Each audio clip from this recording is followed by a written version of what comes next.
Visi di gereja ini tahun 2022 adalah tahun iman, ya. Tahun kita ya beriman kepada Tuhan, tetapi iman yang seperti apa? Dan hari ini subtemanya adalah memperbesar iman, ya. Nah, kita akan lihat dan belajar bersama saudara pada hari ini, ya, bagaimana iman itu bisa melakukan sesuatu yang dahsyat di dalam hidup kita. Mari kita buka bersama langsung saja dari Lukas, Injil Lukas pasal yang ke-16. Ini adalah tema yang diberikan dari gereja. Injil Lukas 17, maaf ya, ayat yang sebenarnya diberikan ayat yang ke-6 saja, tapi saya ingin baca satu perikop ya. Injil Lukas pasal 17 ayat yang pertama sampai dengan ayat yang ke-6, saudara. Ya. Yesus berkata, firman Tuhan ya, Yesus berkata kepada murid-muridnya, tidak mungkin tidak akan ada penyesatan, ya, tetapi celakalah orang yang mengadakannya.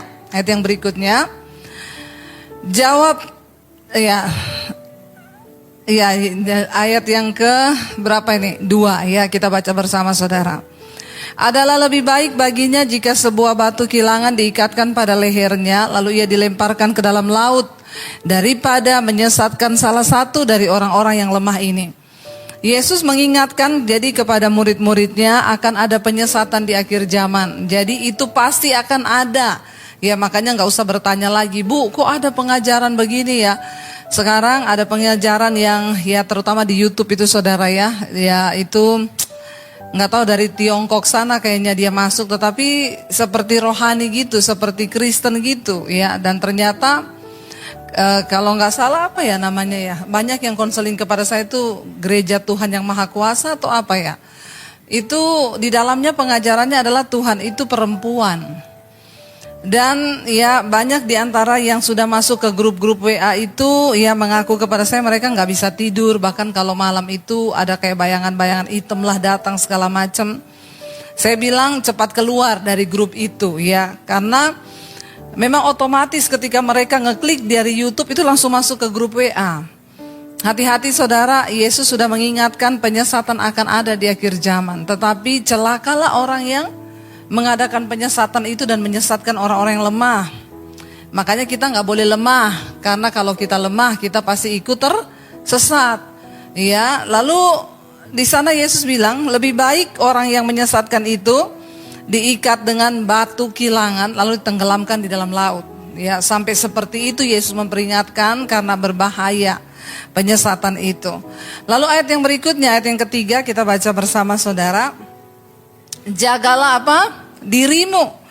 Jikalau saudaramu berbuat dosa, tegurlah dia. Dan jikalau ia menyesal, ampunilah dia. Jadi hari-hari ini saudara, supaya kita nggak tersesat ya, kalau ada saudaramu yang berbuat dosa, tegur. Jangan sungkan untuk menegur orang hari-hari ini ya. Kadang kita saya sungkan, ya nggak apa-apa, kasih tahu dengan kasih. Kalau dia menyesal maka kita mengampuni. Bahkan ayat yang keempat Yesus bilang apa di sana saudara? Ya, ayat yang keempat Yesus berkata, ya, ayat yang keempat, multimedia tolong bersama dengan saya. Bahkan ya dikatakan jikalau ia berbuat dosa terhadap engkau berapa? 7 kali sehari dan 7 kali ia kembali kepadamu dan berkata aku menyesal, engkau harus mengampuni dia. Ada orang bikin dosa sehari 7 kali saudara. Lebih banyak dari makan loh. Makan kan kita sehari 3 kali lah ya. Kalau yang agak-agak lapar atau nafsu 4 lah ya. Atau 5 lah ya. Ada yang makan 5 kali di sini sehari? Ada, apalagi kalau stres ya. Tetapi ini orang bikin dosa sehari berapa kali? 7 ya. Kalau saudara menghadapi orang yang begini, sehari 7 kali dia bikin dosa sama kita, kira-kira apa yang saudara lakukan? Ya, Yesus bilang ampuni kalau dia menyesal. Kalau dia bertobat, kalau dia nggak tobat, tandai aja dia, jangan bergaul dengan dia. Daripada saudara tercemar. Ya, kalau dia mengaku bersalah, dia datang bertobat, ya udah nggak apa-apa kita ampuni. Tapi kalau dia nggak tobat, nggak merasa bersalah, ya udah tandai dia. Daripada saudara susah menjaga hati, ya iman sudah mau kuat jadi lemah lagi gara-gara orang seperti ini. Lalu saudara di sana di ayat yang berikutnya berkata, kita lihat ayat yang kelima saudara. Ya, lalu kata rasul-rasul itu kepada Tuhan, apa? Tambahkanlah iman kami. Kenapa ada pembicaraan ini saudara soal iman? Tadi di awal kita sudah baca Yesus mulai bicara tentang penyesatan. Makanya Tuhan bilang ya jangan sampai imanmu lemah biar kamu gak tersesat. Apa yang harus kita lakukan supaya kita gak tersesat hari-hari ini? Kuatkan imanmu. Ya, lalu saudara yang kedua untuk bisa mengampuni orang melakukan firman gak bisa kalau iman kita lemah. Hanya orang yang memiliki iman yang besar, iman yang kuat, yang sanggup untuk melakukan firman. Ketika murid-murid Yesus mendengar tentang penyesatan, ketika mereka mendengar tentang Yesus bilang ampuni orang yang berbuat salah kepadamu, langsung mereka bilang sama Tuhan, apa? Tuhan tambahkanlah iman kami. Ya, lalu Yesus berkata ayat yang ke-6 di sana dikatakan begini saudara. Jawab Tuhan, kalau sekiranya kamu mempunyai iman sebesar biji sesawi saja, ya kamu dapat berkata pada pohon ara ini, terbantunlah engkau dan tertanamlah di dalam laut dan ia akan taat kepadamu. Ketika murid-murid berkata tambahkanlah iman kami, Yesus bilang, kamu punya iman sebiji sesawi saja, itu sudah memiliki kuasa yang dahsyat. Pertanyaannya saudara sekarang, iman kita ini hidup atau mati? Iman yang besar artinya iman yang hidup. Ya, karena banyak orang mengaku Kristen tetapi imannya mati. Makanya orang-orang seperti ini tidak akan pernah bisa mengalami apalagi melihat mujizat Tuhan terjadi di dalam hidupnya. Kenapa? Karena imannya mati. Saudara, saya mau kasih tahu, terlalu rugi kalau hari-hari ini kita tidak mengalami mujizat Tuhan. Ada begitu banyak janji yang sudah Tuhan ucapkan di Alkitab. Bagaimana kita bisa mengalami janji-janji itu? Hanya kalau iman kita ini hidup. Nah, saya mau tanya sama saudara sekarang, iman saudara hidup atau mati? Atau setengah mati? Ya, nanti kita akan sama-sama belajar saudara. Bagaimana iman yang hidup itu? Beberapa waktu yang lalu saya ketemu dengan seorang hamba Tuhan. Lalu dia bercerita sama saya. Ya, di masa pandemi ini dia juga terkena dampak. Ya, akhirnya ya singkat cerita gak ada penghasilan. Lalu akhirnya dia gak bisa bayar kontrakan. Ya, ketika gak bisa bayar kontrakan, nah ini nih saudara, kita lihat di sini orang ketika menghadapi pergumulan, itu imannya hidup atau mati itu terlihat ketika dia mengalami pergumulan. Ya, saya bilang, lalu akhirnya gimana? Ya, saya datang ke seorang teman saya. Lalu ya saya curhat ngomong, saya gak bisa bayar kontrakan. Akhirnya dia dibayari kontrakannya. Saya mau tanya, itu mujizat? Mujizat atau bukan? Bukan. Karena kita datang kepada manusia meminta pertolongan. Kenapa saudara orang sering kali tidak melihat mujizat? Karena imannya mati. Alkitab berkata, terkutuklah orang yang mengandalkan manusia, yang mengandalkan sesamanya, yang mengandalkan kekuatannya sendiri.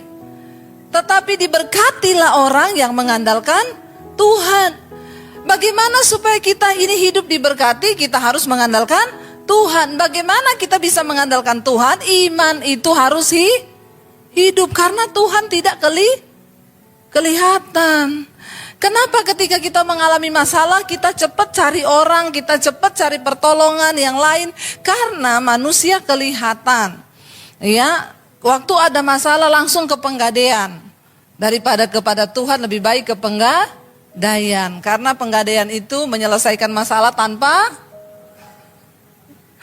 ya emang benar menyelesaikan masalah tanpa masalah. Ya, kenapa? Saya tanya, kenapa kamu langsung lari ke penggadaian? Kenapa kamu gak lari sama Tuhan? Penggadaian kelihatan, Bu, Tuhan tidak Itu susahnya kita mempercayai Tuhan, harus pakai iman. Untuk bisa melihat mujizat dan campur tangan Tuhan dibutuhkan iman yang hidup. Amin.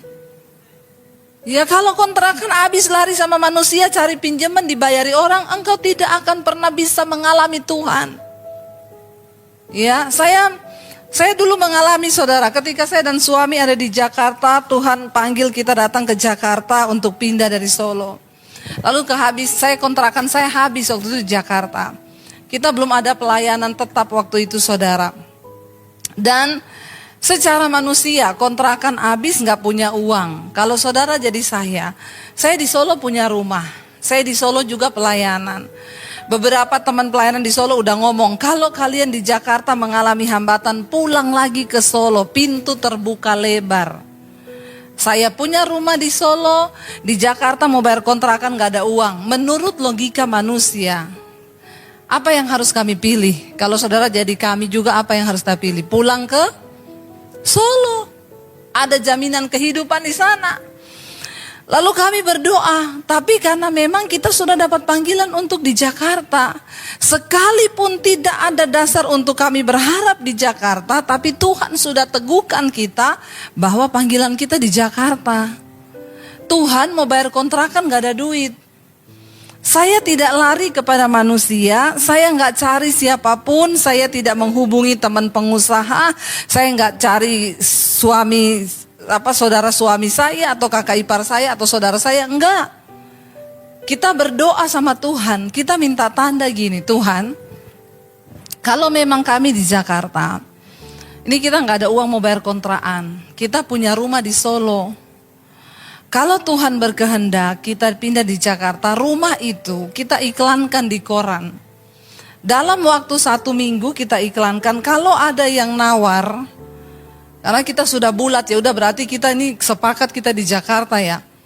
Sepakat, waktu itu suami saya sempat ngomong, ya nggak apa-apa juga kalau kita lari seperti Yunus. Yang penting kita udah tahu jalan ceritanya, nanti kalau ikan besarnya datang kita cepat-cepat bertobat. Ya, saking pinter Alkitab begitu saudara ya. Tapi saya bilang kita sudah ngerti, ya ini panggilan Tuhan. Gak boleh main-main ya. Kalau Yunus, karena memang dia ya sengaja ya. Tapi akhirnya dia bertobat di perut ikan, makanya dimuntahkan. Kalau gak bertobat, gak dimuntahkan, keluar dari belakang. Maka matilah Yunus ya, tetapi untung dia bertobat. Kami sepakat ya udah kita akan tawarkan rumah ini. Kalau dalam waktu seminggu rumah itu laku, berarti ini rencana Tuhan. Tapi kalau tidak ya berarti kita pulang ke Solo. Lalu kami mulai berdoa, nggak sampai 1 minggu, 3 hari saudara, rumah itu ditelepon orang ditawar. Ya, lalu dia menyebut angka, kalau dijual seharga segini sih saya mau. Karena memang waktu itu kita pasang harga tinggi, memang nggak niat. Berharap ya kalau nggak laku ya kita tetap balik ke Solo. Jadi kita kasih harga tinggi. Ternyata orang yang beli itu dia orang Jakarta. Dia lagi mau ada usaha di Solo. Dia lihat rumah itu dengan harga segitu buat dia murah. Tapi buat orang Solo itu mahal. Tapi itulah cara kerja Tuhan kan. Akhirnya dalam waktu 3 hari terjadi ya transaksi, kita bisa bayar kontrakan di Jakarta. Bayangkan loh, untuk bisa bayar kontrakan jual rumah loh. Tapi kan ya Tuhan itu kita nggak ngerti cara kerja Tuhan. Tapi saya tidak mencoba menolong Tuhan dengan cari orang. Kenapa kita seringkali tidak bisa melihat mujizat? Karena iman kita tuh mati. Kita nggak pernah coba ketika ada masalah duduk di kaki Tuhan. Cari Tuhan ya. Datangi Tuhan secara pribadi dan bertanya kepada Tuhan. Apa yang kau mau Tuhan? Ketika engkau dalam masalah pekerjaan, engkau ada dalam masalah apapun saudara, ayo cari Tuhan. Ya, duduk di kaki Tuhan, minta petunjuk Tuhan. Pakai imanmu. Kalau iman kita mati, bagaimana mungkin kita bisa melihat jalan-jalan Tuhan? Bagaimana mungkin kita bisa melihat apa yang Tuhan janjikan buat kita? Tapi saya bersyukur waktu itu kita taat.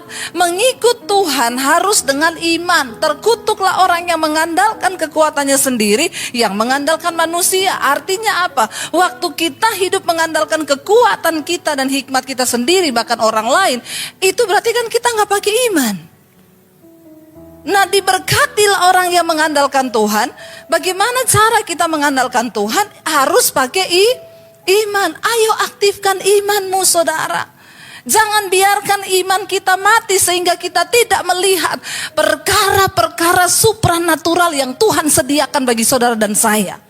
Biar tahun 2022 ini saya percaya bukan secara kebetulan ini tahun iman bagi gereja ini. Hidupkan imanmu. Bilang Tuhan, cukup Tuhan. Selama ini saya tidak pernah melihat mujizat Tuhan karena ternyata imanku mati. Bagaimana iman kita bisa hidup saudara? Mari jadilah pelaku firman Tuhan. Ya, di dalam Roma pasal yang ke-10 coba kita buka bersama saudara. Ya, firman Tuhan berkata di sana, ya, Roma pasal yang ke-10 ayat yang ke-17, firman Tuhan berkata begini saudara. Roma 10 ayat 17, jadi iman timbul dari apa? Pendengaran, dan pendengaran oleh firman Kristus. Bagaimana iman kita hidup, bagaimana iman kita menjadi besar, menjadi iman yang hidup ketika kita ini mendengar firman. Ya, ketika kita membuka hati kita, membuka iman kita untuk firman itu datang. Kalau kita nggak pernah dengar firman, bagaimana iman itu mau ada saudara? Ya, karena itu hari-hari ini mari kita belajar untuk mendengarkan firman. Banyak orang menyebut dirinya pelayan Tuhan, tetapi sedikit orang yang punya iman yang besar, iman yang hidup di hadapan Tuhan. Maaf, iman hidup, iman yang besar itu nggak ditentukan dari pelayanan kita saudara. Tapi bagaimana kita membangun hubungan kita dengan Tuhan. Ayo alami Tuhan. Ya, jangan sampai saudara kita rugi kalau kita hidup mengikut Tuhan, tapi kita nggak pernah mengalami hal-hal yang supranatural. Tuhan sampai hari ini mujizatnya masih terjadi. Saya kalau mau berbicara tentang mujizat, ada begitu banyak mujizat yang Tuhan berikan saudara bagi kami sekeluarga. Bahkan semua yang Tuhan janjikan dulu, Dia genapi semuanya. Saya ingat waktu kami harus menjual rumah di Solo, itu berat loh. Ya, sampai anak saya bilang, mami itu kan rumah baru kenapa dijual? Saya cuma bilang, dek, Tuhan berjanji nanti Tuhan akan gantikan. Dan hari ini Tuhan sudah gantikan loh saudara. Dia Tuhan yang ajaib. Ya, ayo hidupkan imanmu. Memang kita akan melewati banyak perkara, tetapi ketika imanmu itu hidup, engkau perbesar kapasitas imanmu dengan mempercayai firman Tuhan, engkau akan melihat hal-hal yang wow, luar biasa. Saya bukan berteori, saya sudah mengalami Tuhan. Saya sudah mengalami bagaimana iman itu turut bekerja, sorga itu turut bekerja ketika imanmu itu hidup saudara. Ya, saya dengar kesaksian dari seseorang ibu yang ya dia waktu pandemi ini dia udah minta mati sama Tuhan. Kenapa? Karena ya masalah keuangan, dia tahu berapa uang yang masih dia punya untuk melanjutkan hidup, dan anak-anaknya juga bergerak di properti saudara, dan dia sudah berhenti bekerja ibu ini karena tadinya dia pikir udah cukup anak-anaknya meneruskan. Lalu ketika terjadi pandemi, semua pekerjaan anak-anaknya di properti pakai utang bank. Tiba-tiba nggak bisa bayar karena semuanya berhenti. Dia bilang, Bu, saya berdoa sama Tuhan, ambil nyawaku Tuhan. Saya udah nggak mau ada dalam pergumulan seperti ini. Ya, lalu saudara ketika itu dia ditegur Tuhan, betapa egoisnya kamu pengen mati, kamu tinggalkan anak-anak dan keluargamu di dalam pergumulan. Ya, itu bukan iman yang benar. Lalu dia mulai berdoa, dia bilang, saya bersyukur Bu, di tengah masa pandemi di Maret itu saya menemukan channel ibu. Saya ikut mesbah doa dari awal, iman saya bangkit. Yang tadinya saya minta mau mati sama Tuhan, saya memilih untuk mempercayai bahwa Tuhan itu hidup. Dan dia berkata saudara, di tengah dia bergumul saudara, tiba-tiba bosnya yang lama telepon dia, kamu ngapain di masa pandemi ini, nggak kerja apa-apa, lakukan sesuatu, ayo kerja lagi. Nih saya kasih untuk kamu jualan lagi properti. Dia bilang, saya coba karena tidak ada lagi yang bisa saya kerjakan. Tapi saya tahu itu jalan yang Tuhan buka. Karena saya mulai menghidupkan iman dan mempercayai Tuhan. Saudara, dia berkata dia jualan di masa pandemi. Dia bilang, Bu Debbie, Tuhan itu sungguh ada dan luar biasa. Keadaan boleh berubah, tapi kuasa Tuhan tetap sama. Ibu tahu, dia bilang, saudara, dia bilang kepada saya, ibu tahu saya jualan properti di tengah masa pandemi. Omset saya sebulan ratusan miliar. Ini baru tepuk tangan. Tadi belum tepuk tangan, saudara udah tepuk tangan. Ratusan miliar dia bilang, sebelum masa pandemi saya jualan belum pernah omset segini. Di tengah masa pandemi di mana semua orang mengalami kesusahan, Tuhan menyatakan mujizat. Saya jualan Bu, ratusan miliar sebulan. Semua persoalan terselesaikan karena saya berucap syukur. Iman saya hidupkan dan sorga turut bekerja menyelesaikan segala persoalan. Loh saudara, nggak ada yang mustahil. Jangan saudara bilang, lah itu kan karena pendeta, itu kan karena ibu pendeta bisa mengalami begini-begini. Nggak, ini seseorang yang dia bukan pendeta, tetapi imannya dihidupkan ketika dia mendengar firman. Dia berkata, luar biasa Bu, Tuhan bekerja. Saya melihat bagaimana pintu terbuka. Loh kalau mau pikirkan sama-sama pandemi, banyak orang yang akhirnya mati dan kehilangan segala-galanya. Kenapa? Apa yang membedakan? Imannya hidup. Iman timbul dari pendengaran akan firman Tuhan. Jangan memilih untuk menyerah, pilihlah untuk percaya kepada janji Tuhan. Tahun ini tahun iman, buktikan saudara. Buktikan Tuhan itu Tuhan yang hidup. Dan dia sanggup menyatakan perbedaan antara orang yang sungguh-sungguh percaya, antara orang yang imannya hidup dengan yang mati. Tidak semua orang Kristen imannya hidup. Tidak semua orang Kristen itu mau memperbesar imannya. Saya pengen kita baca lagi di dalam Injil Markus saudara. Kita baca Markus pasal yang kelima ayat yang ke-27 mulai. Ini tentang kisah dari seorang wanita yang pendarahan saudara ya. Wanita yang sudah pendarahan selama 12 tahun. Dia sudah mendengar berita-berita tentang Yesus. Dia apa? Mendengar. Ya, ayat tadi berkata iman timbul dari pendengaran. Wanita ini mendengar tentang Yesus, lalu imannya hidup. Maka di tengah-tengah orang banyak itu ia mendekati Yesus dari belakang dan menjamah jubahnya. Lalu saudara lihat di sini ayat yang berikutnya 28 berkata, ini iman yang luar biasa. Sebab katanya apa? Asal ku jamah saja jubahnya, aku akan sembuh. Imannya itu gak berkata begini, aku pengen ketemu Yesus lalu dia tumpang tangan sama saya, maka saya sembuh. Enggak. Dia punya iman, asal aku sentuh jubahnya, aku pasti sembuh. Tapi kenapa imannya timbul? Karena dia mendengar tentang Yesus. Lalu ayat yang berikutnya ayat 29. Dikatakan seketika itu juga berhentilah pendarahannya dan ia merasa badannya sudah sembuh dari 28 dulu ya. 28 ini langsung lompat 29 ya. Sebab katanya iya benar, asal ku jamah saja jubahnya aku akan sembuh. Ayat 29 tadi dikatakan apa? Seketika itu juga berhentilah pendarahannya ketika dia menjamah jubah Yesus. Ia merasa bahwa badannya sudah sembuh dari penyakitnya. Ayat 30 sekarang kita lihat saudara. Baca bersama. Pada ketika itu juga Yesus mengetahui bahwa ada tenaga, ada kuasa yang keluar dari dirinya. Yesus tidak melihat wanita itu dan sengaja mengeluarkan tenaga untuk menyembuhkan dia loh. Enggak. Yesus pun tidak tahu wanita ini, dia di belakang, dia gak berhadapan langsung. Tetapi Yesus merasa ada kuasa yang keluar dari dirinya. Lalu ia berpaling di tengah orang banyak itu dan bertanya, siapa yang menjamah jubahku? Saudara ya, ayat yang ke-31 di sana dikatakan saudara, murid-muridnya menjawab apa? Engkau melihat bagaimana orang-orang ini berdesak-desakan di dekatmu dan engkau bertanya, siapa yang menjamah aku? Mereka bilang, Tuhan, Tuhan, ini ribuan orang yang ikut engkau. Dan engkau tanya siapa yang jamah engkau? Saudara perhatikan, yang menjamah Yesus di situ memegang dia banyak orang. Tapi cuman ada satu yang membuat kuasa itu keluar dari diri Yesus. Wanita yang pendarahan ini. Saudara tahu kenapa kuasa itu keluar dari diri Yesus? Karena dia menjamah Yesus dengan iman.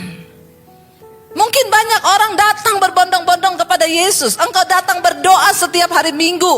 Engkau datang mencari Tuhan di gereja setiap hari Minggu. Di rumah pun engkau berdoa. Tetapi hanya orang-orang yang mendekati Tuhan dengan iman yang besar. Mereka yang akan berhasil melihat kuasa Tuhan bekerja di dalam hidup mereka. Amin saudara. Yes, yang jamah dia banyak. Sampai murid-muridnya bilang, kamu lihat orang ini semua berdesak-desakan di dekatmu. Lalu kamu tanya siapa yang menjamah kamu? Ayat yang ke-32 Yesus bilang apa saudara? Lalu ia memandang sekelilingnya untuk melihat siapa yang melakukan hal itu. Yesus penasaran. Siapa yang sudah membuat kuasa itu keluar dari dirinya? Wow, ini sesuatu yang sangat-sangat luar biasa saudara.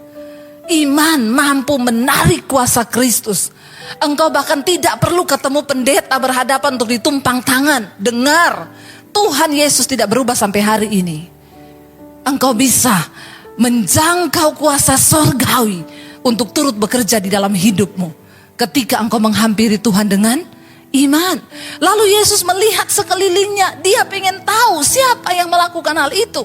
Karena banyak orang menjamah, tapi hanya satu yang menarik kuasanya itu keluar dari dirinya. Saudara lihat ayat 33 berkata apa? Perempuan itu yang menjadi takut dan gemetar ketika mengetahui apa yang telah terjadi atas dirinya.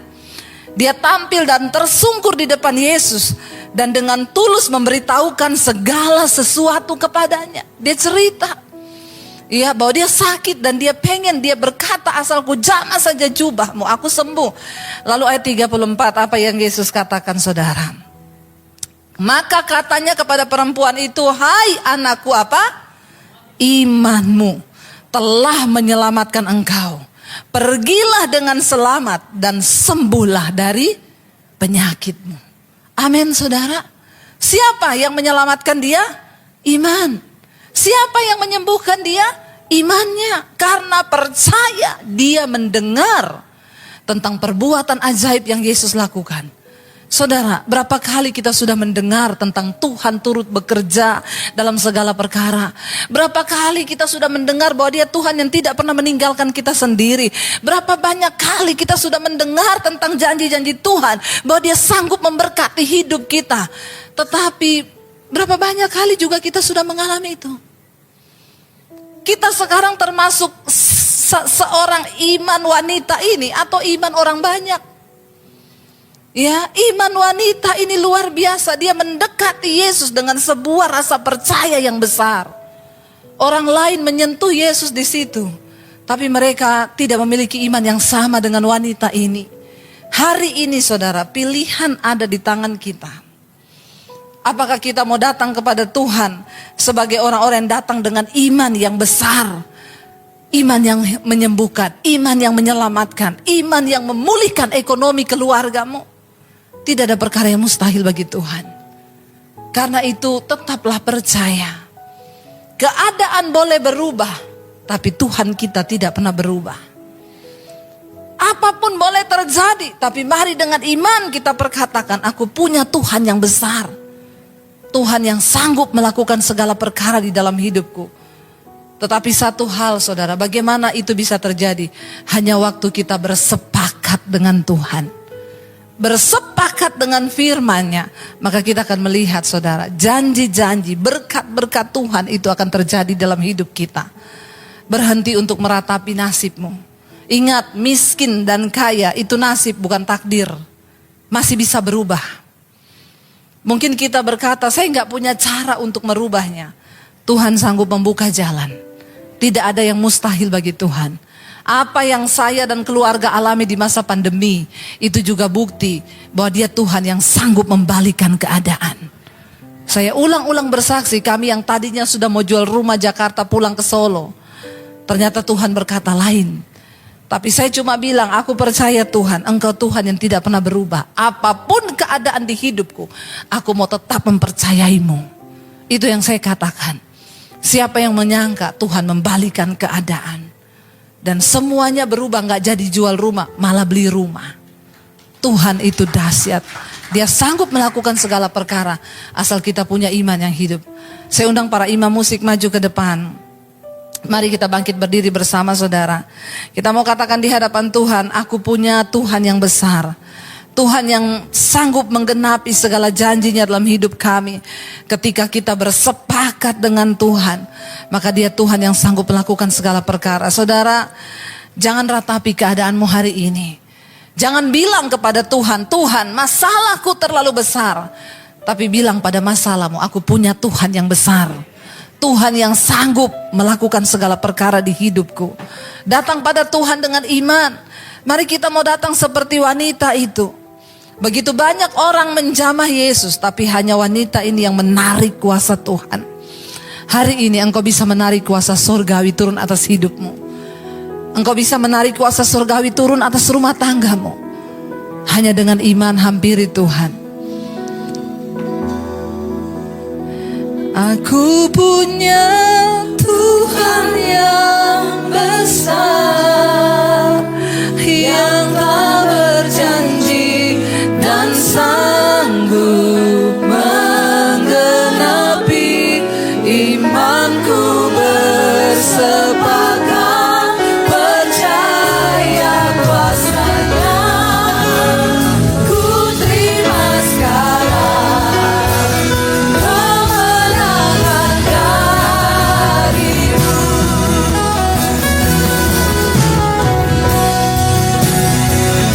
Aku punya Tuhan yang besar, yang tak berjanji dan sanggup menggenapi imanku bersepakat percaya kuasa-Nya. Ku terima sekarang kemenangan darimu. Biar kita mau datang pada Tuhan sore hari ini, saudara. Katakan, Tuhan, kami percaya Engkau besar, kuasa-Mu dahsyat. Kami mau jadi seperti wanita yang datang menjamah jubah-Mu, Tuhan. Dia datang dengan iman. Dia berkata, asalku jamah saja jubahnya, aku pasti sembuh. Hari ini datangi Tuhan secara pribadi. Katakan, asal aku jamah saja, ekonomi keluarga pasti dipulihkan. Rumah tanggaku pasti dipulihkan. Penyakitku pasti disembuhkan Tuhan. Tidak ada perkara yang mustahil bagi Tuhan. Terima kasih Bapa. Terima kasih Tuhan, Engkau Tuhan yang sanggup. Engkau Tuhan yang terlalu mampu untuk melakukan segala perkara di hidup kami. Betapa begitu banyak janji-janji dalam firman Tuhan.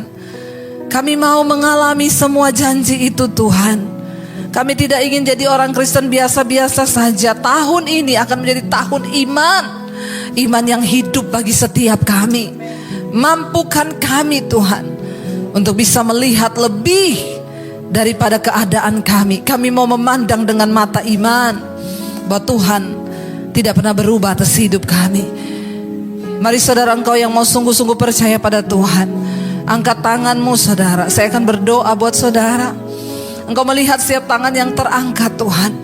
Hari ini perbesar setiap kapasitas iman kami. Kami mau percaya akan janji-Mu. Kami mau percaya Tuhan akan kebenaran bahwa Tuhan lebih besar dari setiap persoalan di hidup kami. Karena itu kami mau berserah hari ini. Kami mengangkat tangan tanda penyerahan kami kepada Tuhan. Kami tahu Tuhan tidak pernah berubah. Sekalipun keadaan berubah, Tuhan tidak pernah berubah. Ada begitu banyak kesaksian yang sudah kami dengar bagaimana Tuhan dahsyat dan luar biasa. Hidupkan setiap iman kami sore ini Bapa. Hidupkan iman kami. Kami mau Tuhan hari ini mempercayai Tuhan. Diberkatilah orang yang mengandalkan Tuhan, orang yang menghidupkan imannya kepada Tuhan. Hamba berdoa setiap mereka mengalami masalah keuangan, Tuhan turut bekerja. Akan ada terobosan demi terobosan baru yang kami lihat. Mulai sore ini Bapak, kami mau taruh pengharapan dan iman kami kepada Tuhan. Terima kasih Tuhan Yesus, terima kasih Bapak. Mari katakan sekali lagi di hadapan Tuhan. Yes, kami punya Tuhan. Aku